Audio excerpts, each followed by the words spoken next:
You a volunteer too? Yeah. I'm Captain. You go first. I'm Captain Jack Harkness, 133rd Squadron. Captain Jack is truly a conundrum. Why does that man have your name? I'm lost enough here without you holding back on me. It's not my name. It's his. I think the whole kind of pre-Jack story is absolutely brilliant. The fact that, you know, he goes back in time to live through time to get to where he is today. The more you try to understand him, the more complicated he becomes. So here's a handy guide to the life and many deaths of the lovable rogue, Captain Jack Harkness. Tell me before someone gets you.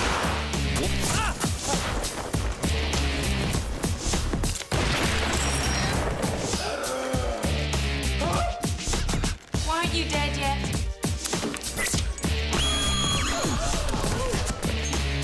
I can't die.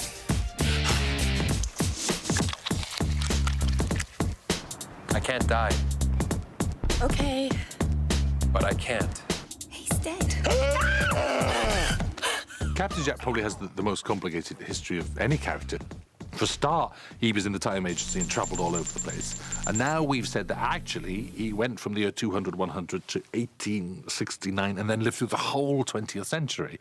So you've got like an empty canvas to say he's been anywhere, done anything, and we can have a bit of a laugh with that. Are you listening to any of this? When we first meet him, he's in World War II, operating a scam, a con. He's out to sell a Chula ambulance and make money out of it. You said it was a warship. They have ambulances in wars. It's a con. I was conning you. That's what I am. I'm a con man. In television, people love characters who can be honest, who can just say what they think. You're not allowed in there. Archive 6 is out of bounds. Do I look like an out-of-bounds sort of guy? And Captain Jack was set up as this character in Doctor who would say all the things that we would love to say, but actually haven't, you know, we're not cheeky enough or brave enough or bold enough or whatever, just to come out and say it. Am I naked in front of millions of viewers? Absolutely. Ladies, your viewing figures just went up. I think he's the hero every man wants to be, you know, and every woman wants to snog. But the fun was short-lived, as a run-in with the deadly Daleks cut the captain's own life very short. Ordinarily, his story would have ended there, but Captain Jack Harkness is far from ordinary. I bring life.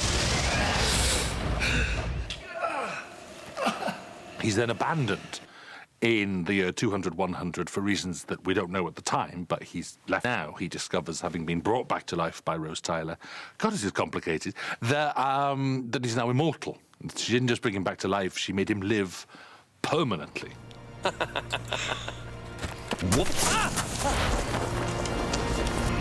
Dying can be a dangerous business. So running the risk is Jack's dead ringer, stunt double Curtis Rivers. The very first episode I did a couple of years ago was Jack being shot in the head. And I thought, oh, great, you know, he's getting shot. But this is before I knew he regenerates and so on. So it's a slight excitement of getting the job and then disappointment when I got there and found out, okay, it's a shot to the head, knee, okay. And then, you know, spoke to a few people, oh, no, he lives, and are you free next week? We're doing this, he's going, you know. So, absolutely, different weird and wonderful ways of getting killed.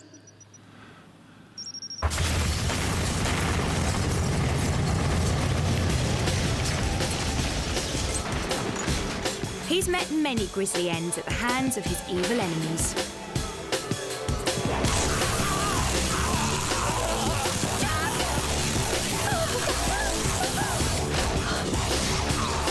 And even his best buddies can't resist bumping him off. They do love you.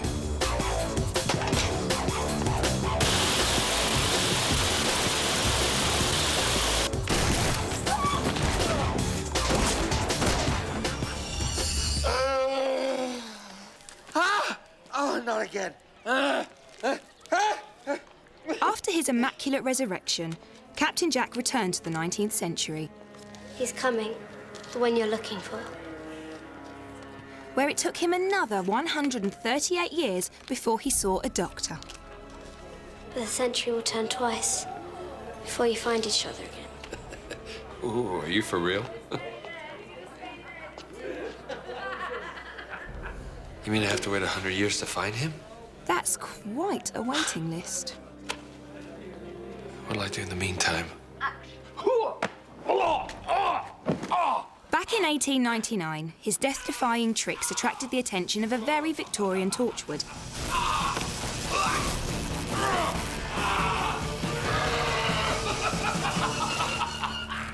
Full power charge and still breathing. Oh, pretty advanced piece of equipment you got there. You ladies are ahead of yourselves. Now, where the hell am I? Torchwood, Cardiff. You can't get me here. We can. Unless... Yes. Unless... Unless what? There are opportunities here with the Institute. I'm not for hire. You're going to need currency. So he's been on Earth, he's become part of Torchwood, and now has become the whole of Torchwood. Who are you? I'm Torchwood. Captain Jack goes back to what he knows. He becomes a mercenary again. He's doing missions for money. Once he's told by the tarot girl, he doesn't really have any choice. That's the only way. And it makes sense of a lot of stories. For instance, his mission in episode 10, where he says, I was sent on a mission to find out about the night travellers. We can, retrospectively realise that that was Torchwood sending him to find out about them. As you would expect with Torchwood, details regarding his exact movements are, of course, classified.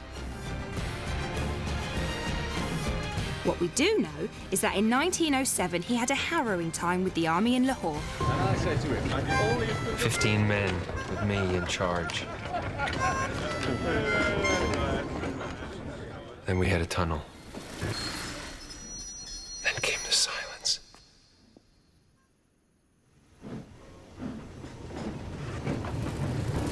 And when we came out of the tunnel, all 15 men were dead. I think Russell has a thing for me in uniform. That's why he puts me in those uniforms. 1941 was a doubly good year for Captain Jack. Our hero headed back there for a bit of a boogie and ended up bumping into, well, himself. Hey, you volunteer too? Yeah. I'm Captain... You go first. I'm Captain Jack Harkness, 133rd Squadron. The bombshell dropped that Captain Jack wasn't even Captain Jack. Ooh, what an enigma. Look this way, please. This period, you look like you fit in. Have you been here before? Yeah. I can't explain, but I served in the war in 1941. I was undercover. I needed a false identity, so I took his name. Who were you before you took his name? Clearly, the captain keeps himself to himself. Well, sort of.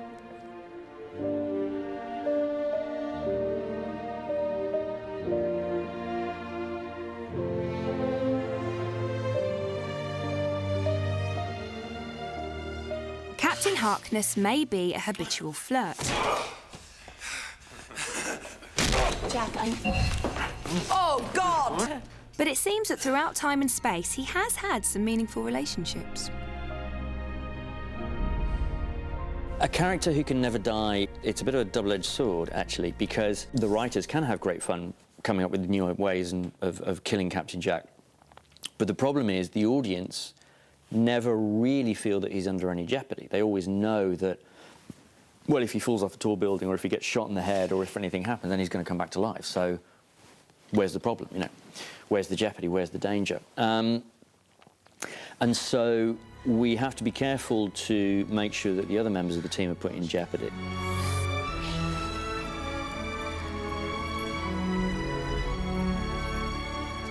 He suffers the pain of losing people around him who he adores and respects and admires and loves.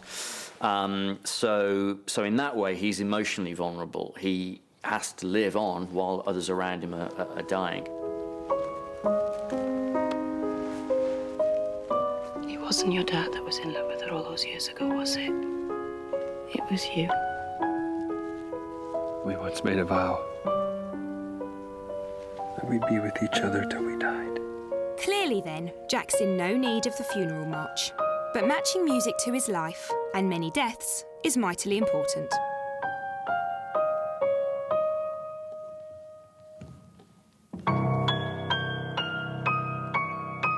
Well, there was a big theme, I mean, because he does die a lot, but a lot of them he just kind of throws off. But the big death at the end of last season was, we said, like, proper, is he going to die? And we thought he did. So there was a theme for that. But I try not to dwell too much on that, because most of what Jack does is heroic. There's a Captain Jack action theme which originates from episode 6, Countryside, and it's the moment when he drives through a wall in a tractor.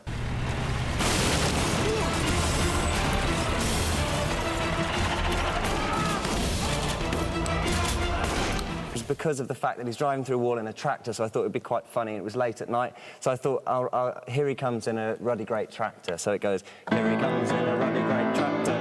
Here he comes in. So that was how that came about, which is a little bit silly, but it kind of works.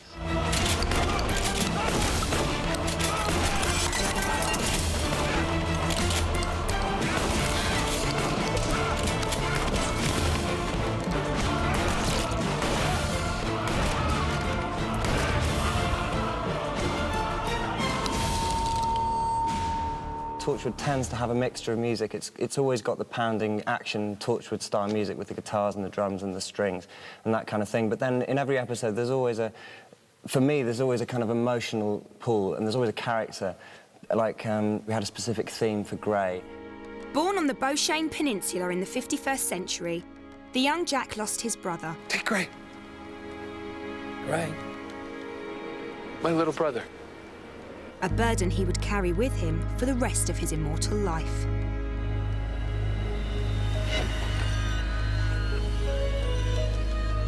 Gray? I never stopped believing. I always knew we'd find each other again.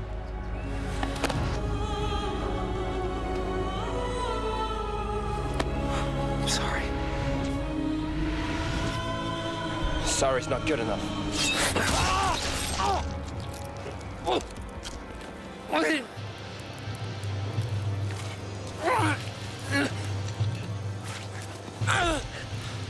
It seems his brother was a bit boo about Beau too.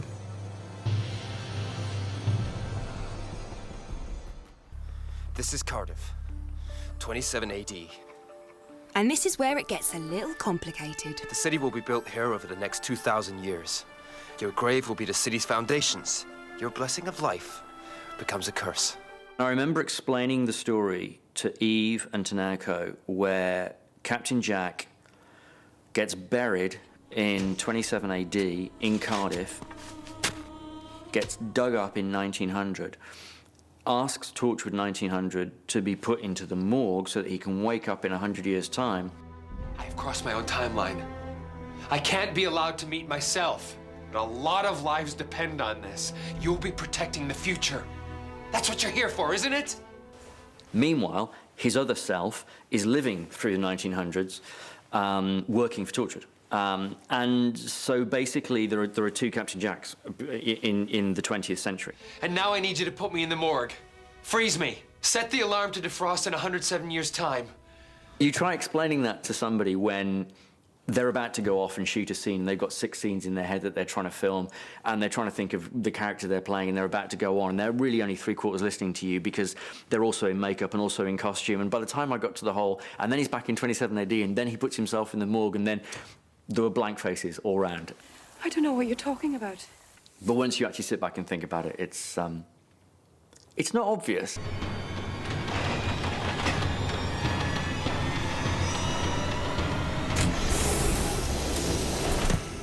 I forgive you. If you worry too much about what you've done or where you're going, you end up playing that before you got there. And it's sometimes good for the audience not to know where you're going. So that's why you just play that scene. So I don't think about it that much. I really don't. And in saying that, that was a total lie. Because I do probably think about it, but I just don't let you know I'm thinking about it.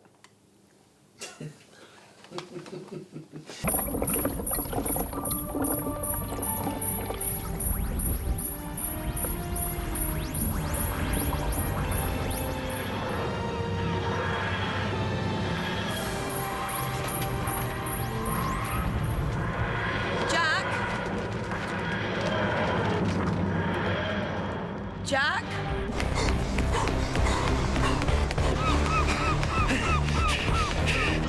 Did you see Jack on your way in? No. I thought we tidied up in here. What's the matter? He was just here. Cardiff! Cardiff? Ah, that thing about Cardiff, it's built on a rift in time and space. Something's taken him. Jack's gone. Finito! All powered up.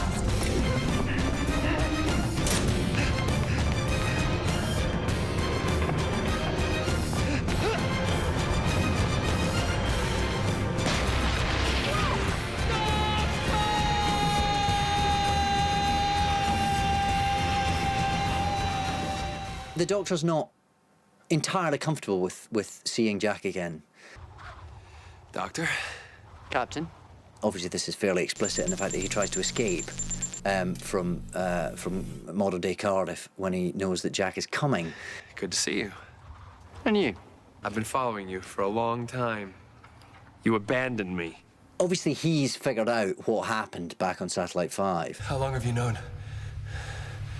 Ever since I ran away from you.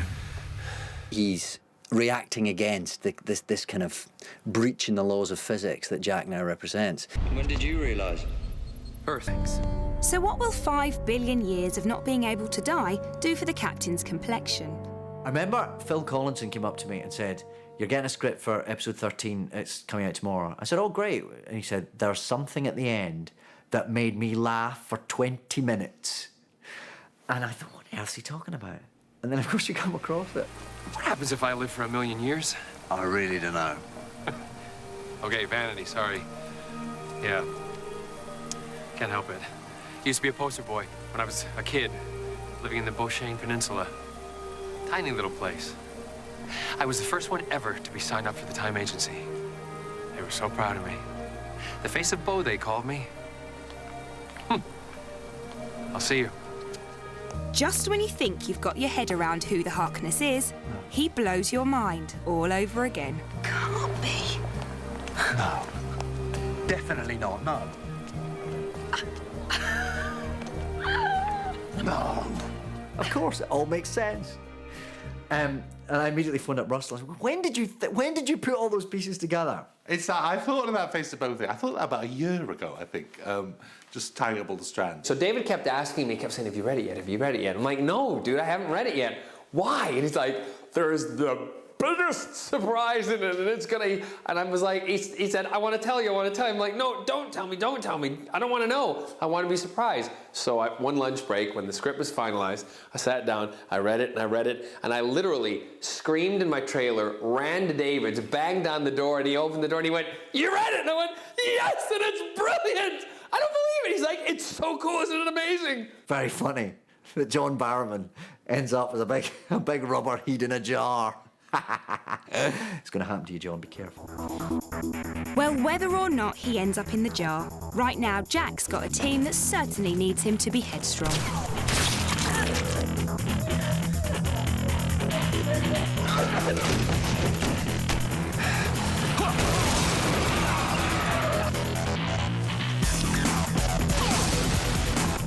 Let's go. Yes, ma'am. What have you seen, ma'am? Captain Jack Harkness. And who are you? Maybe later, Blue. Captain Jack Harkness, and who are you? He's coming. You're a bad boy. And you know what bad boys get.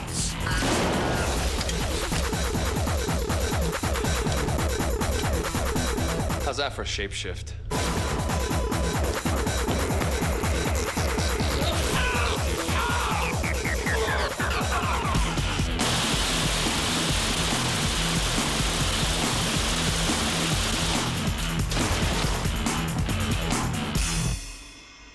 The end is where we start from.